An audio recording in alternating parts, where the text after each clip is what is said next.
Your Majesty, the hut's untouched. Ripe grain in the fields, 'tis hard to believe.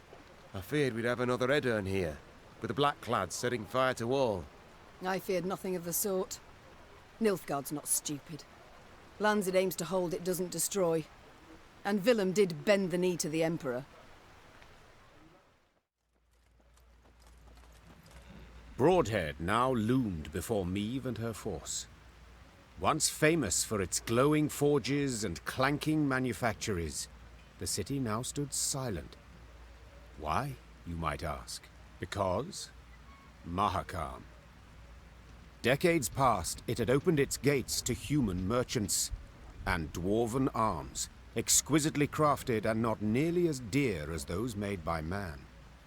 The caravans had simply stopped coming to Broadhead. When its black-clad garrison spotted the Lyrians approaching, they'd hastily fled, left the city's gates open wide. Yet, they did not leave empty-handed. Their convoy comprising at least a dozen wagons loaded ostensibly to the hilt. With what might they have fled? With something damn heavy, replied Gascon, squinting his eyes. Look at this. 2 horses to pull each wagon, and the wheels cut deep into the road. What they've taken from my city, began the Queen. They've taken from me, and I will have it back. Follow me! Meve spurred her horse and galloped off in pursuit of the fleeing caravan. When the Blackclads realized they had no hope of escape, they planted pikes and feet, bracing for the assault. Stop! Whatever you carry belongs to me! They gain ground! Dal Seifel!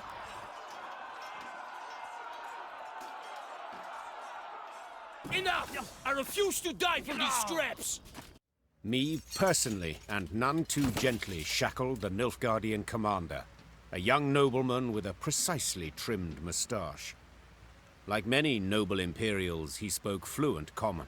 The wagons. What's in them, Captain? Scrap, Your Majesty. The Imperial promptly replied. Noting the Queen's confusion, he elaborated. To be melted down and recast into arrowheads and spear tips. Our engineers originally planned to use the foundries in Broadhead, yet these proved too primitive. We were ordered to remove the scrap, take it elsewhere. Any pride from the victory vanished in an instant, and Meve swelled with anger, but also with shame. The shame came from realizing that to the invader her realm was naught more than a weak, underdeveloped backwater. Meve slammed the chest she'd opened shut. Blast it! Back to Broadhead. Let's ride. Crumbling walls, shattered windows, rotted wood. Broadhead was bleak, a dull shadow of its former self. As the Lyrians entered, the somber townsfolk glared at the arrivals and uttered not a word. That is, until they saw Willem and began to hiss and growl. Meve resolved to address the crowd. Folk of Broadhead, you're free at last. The Nilfgaardian occupation is done. Aye, and a new one starts now. Are you mad, man? Don't you recognize our banners? The Lyrian army stands before you. Oh, I recognize banners. Served neath them as a sergeant 15 long years. And then I came back to my own town. Know what I found? Hardship and squalor, your grace. All had gone to shite. On account of damn dwarves. Been flooding Rivia with their metal goods for years now. Us smiths don't so much as light their pipes in their foundries no more. You call yourselves the Lyrian army. Colours and banners confirm it. Well, what about your arms? Weren't forged in us fires, but in Mahakam's.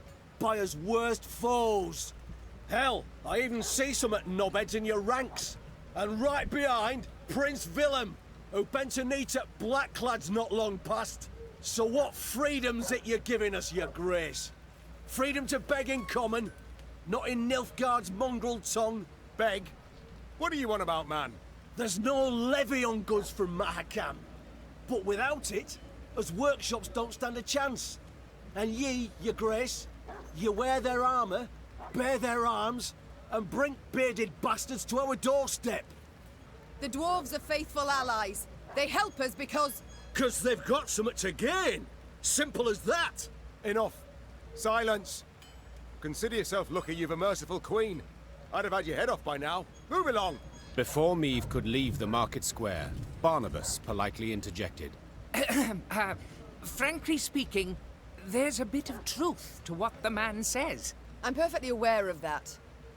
But what do you want? I don't mean to toot my own horn, but perhaps I might be of some help. Do tell how. I'm all ears. Everything your folk make here, the dwarves of Mahakam make twice as fast and twice as well. You must find a so-called niche, an innovation. And it just so happens innovations Are your speciality. at the risk of being immodest. Exactly. Besides, it might serve the cause of peace to show the folk here, non-humans, are not all bad, that they can help. Not just steal human jobs and piss in their milk. I'll consider it, Barnabas. I shall think and let you know. The time came to leave Broadhead, so Meave summoned her advisors, eager to hear their counsel. They put forth ideas, many of merit, but the Queen would decide the city's future. After careful deliberation, the Queen approved Barnabas's proposal. He would manage the city's ailing industry and seek to restore it to health. Barnabas, just please, do your best not to blow it all up. Don't you worry, Your Grace.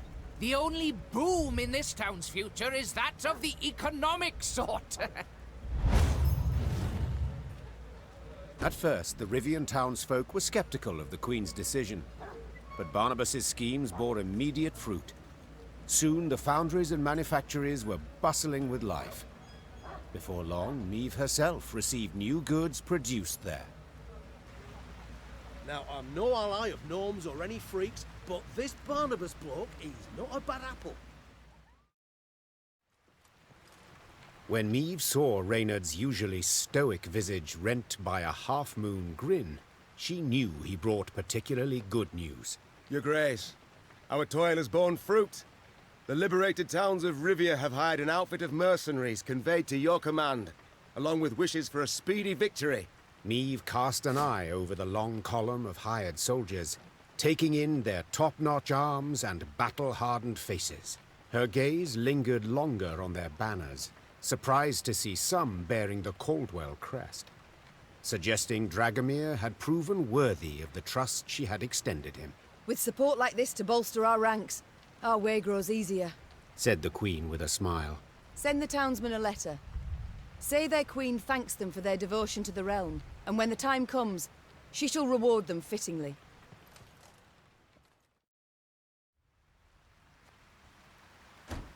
The castle of Rivia now loomed before the Lyrians. Water surrounded it on 3 sides, and dual defensive walls studded with podgy turrets completed its perimeter. It was famously difficult to take, and had changed hands only once. A few months before, when traitors opened its gates to the Nilfgaardians. Foreign banners waved upon the walls. The Golden Sun and General Dahy's crest on Rivia's walls. The walls of home. There was somber silence among the troops, the glee and pride of many triumphs suddenly gone. For each knew if the Queen ordered an assault, most would lie dead by sunrise. Your Majesty, Began Reynard in a reassuring tone. we needn't strike quickly. We've time on our side. To prepare would be wise. 2 months, I wager, perfectly enough. We stop supplies from getting through. They'll capitulate, I've little doubt.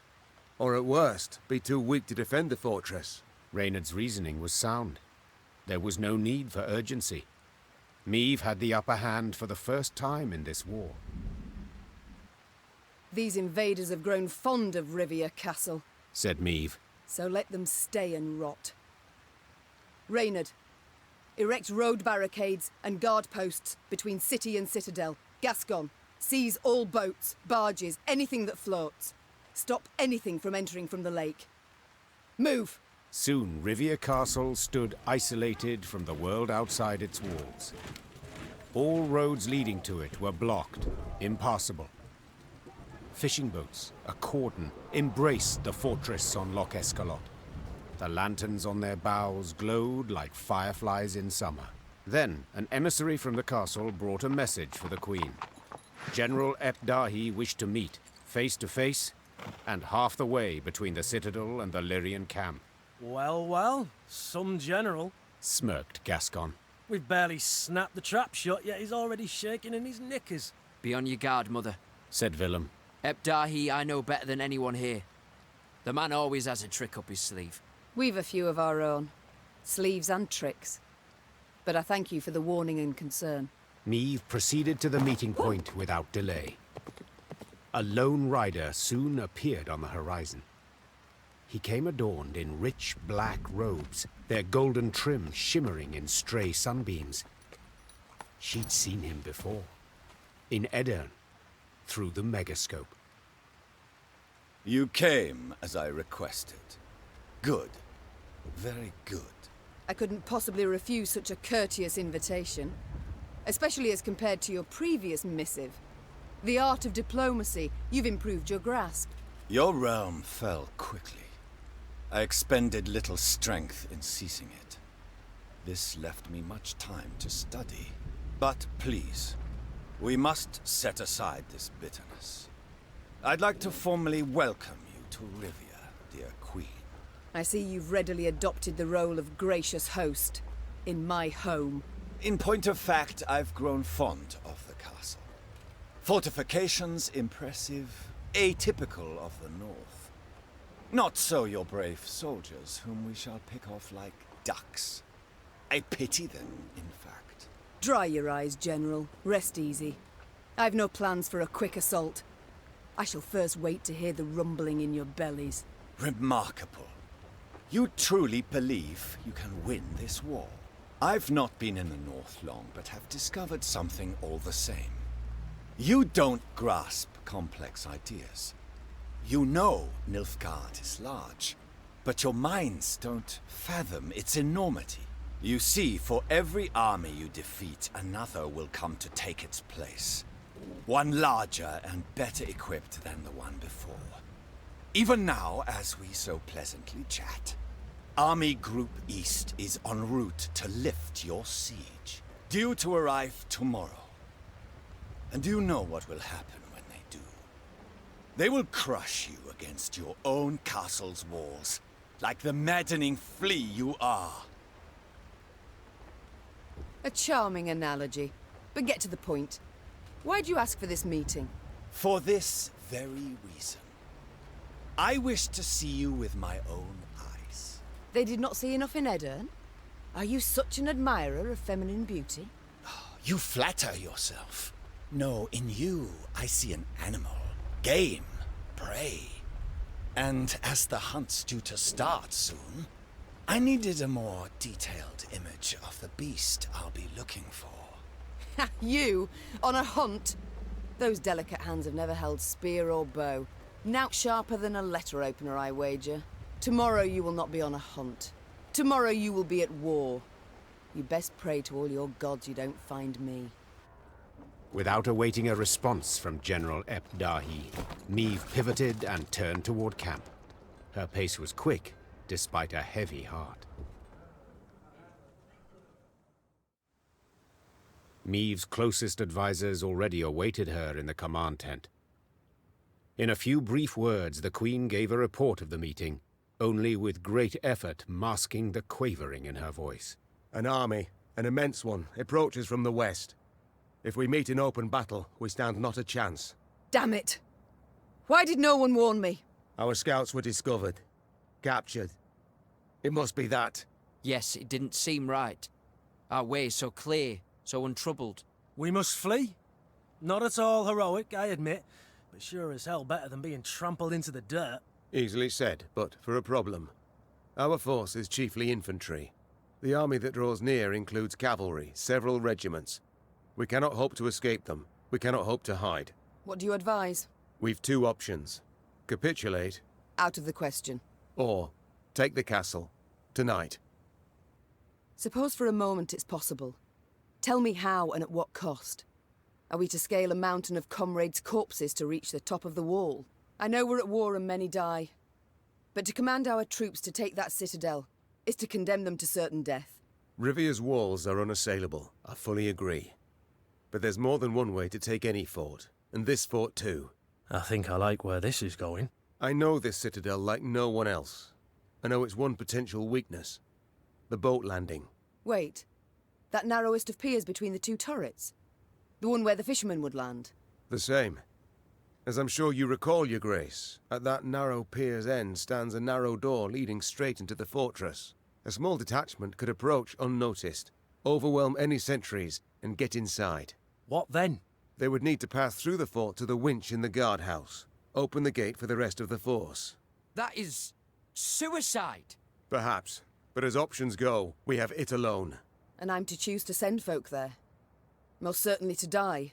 You needn't choose anyone, for I volunteer, and will take only those willing to do the very same. Bloody wretched plan. And you've a better one, do you? Of course. I'll go instead. Beg your pardon? I don't. Face it, Reynard, you couldn't sneak past a corpse. Sound like a bloody tambourine in that armour, apart from which, you're Maeve's right hand. So you ought to be by her side when the fighting starts. Firstly, Reynard, I'm grateful. Well done, my friend. Thank you, Your Grace.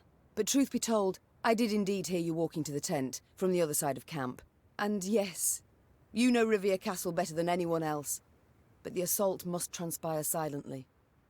Gascon will lead the force. Understood, Your Grace. Cheers, Maeve. I'll try not to disappoint. You won't, I'm sure. God speed you on your way, and please, try your damnedest not to die. Gascon hand-picked his men, those most adept with daggers, not swords. Noiselessly they glided through the dark toward the castle, the light of its lanterns blurred by the evening mist. Maeve watched anxiously as the boats glided away, her heart pounding in her ears. All depended on this mission. The fate of her realms, perhaps all the north, the lives of her troops, and her own. Now there was naught she could do but wait. Good luck, she whispered, gazing at the fortress walls, cloaked by the dark that seemed to surround all now. The Lyrians prepared for battle, their silence absolute, in darkness, illuminated only by the pale light of the moon. Maeve was restless. She paced nervously in a circular pattern, awaiting the signal they'd agreed upon. Blast, it's taking long. Much, much too long. Finally, a torch's faint glow appeared atop the towering walls. It disappeared, then glowed again, and one more time around. Maeve leapt in the air, and as she did so, barely stifled a cry of utter joy. They made it. It worked. Willem, it's time. Sound the horns. Attack! Moments later, Lyrians in the hundreds burst from the trees. The Nilfgaardian defenders loaded their catapults and ballistae. They did so slowly, convinced the castle walls remained impenetrable. Then they heard chains, grinding and clinking, and the sound sent shivers down their spines. Bewildered, they watched the main gate rise as the attacking force rushed forth. General Dahy dispatched an elite unit to take back the winch at once. Yet he saw this was in vain and all was lost when Maeve rode into the castle courtyard. Maeve had begun the day known as a great warrior. Yet by night's end, legend was the cloak she wore. Her shield stopped powerful blow after blow as her blade found gaps in her foe's black armor. At first, Nilfgaardians scoured the fray in search of the Queen, hoping to prove great heroes. Soon, she was their chief scourge, and they began to flee before her blade that sung their death. Retreat! Retreat! What was this extraordinary vigor that surged through Maeve? Naturally, she wished to liberate her castle and realm, drive off the invaders, defeat the arrogant General Dahy. But in that moment, above all else, she longed to fight her way through to the guardhouse and bring Gascon's party relief. Follow me! Move! As she stepped through the door into the tower, the silence told Meve she'd arrived too late. Gascon's men lay slaughtered in pools of their own blood, the man himself slumped over the winch's crank. 3 arrows in his chest rose and fell with his each ragged breath. Meve tore off her cloak and pressed it against him, desperate to stem the bleeding. Help's on the way. Don't you even think of dying. You know, Wheezed Gascon, a slight smirk on his lips. I always enjoyed doing things just to spite you. Medics on the stairs in the guardhouse, steps away, heard a long, blood-curdling wail. They entered the room to find the Queen kneeling, pounding the wall with her fists, her eyes flooded with tears. Gascon lay motionless beside her, covered by her cloak. The Queen rose, her fists clenched, her shoulders rigid, her knuckles white. Her face betrayed no sorrow, no despair, just rage, hot as a forge, immeasurable. Now's not the time to mourn. Seethed Meve, struggling to stay calm. Now's the time for war, for slaughter, revenge. With victory today, we'll recover our home, return to our kin and set our blades aside at last. Yet until victory is ours, they must drink. Drink greedily of Nilfgaardian blood! The Lyrians were at the brink, near their breaking point. They'd followed Meve for thousands of miles, over snow-clad peaks, through forbidding swamps. They'd fought, survived countless battles at her side. And though their gazes were now weary, she knew they'd follow her into fire. Your Grace, the Blackclads, they've holed themselves up in the upper keep. We went to breach the wall, alas to no avail.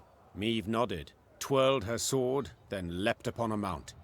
Her eyes spoke pure determination. So we'll bloody well try again. This is the end, Dahy. Do you hear me? I shall stick your head on a pike! I must thank you. Your fortress has superbly solid walls. Enough! I do not need to hear this. Kill her! Archers, let it be night. Obscure the sun with arrows.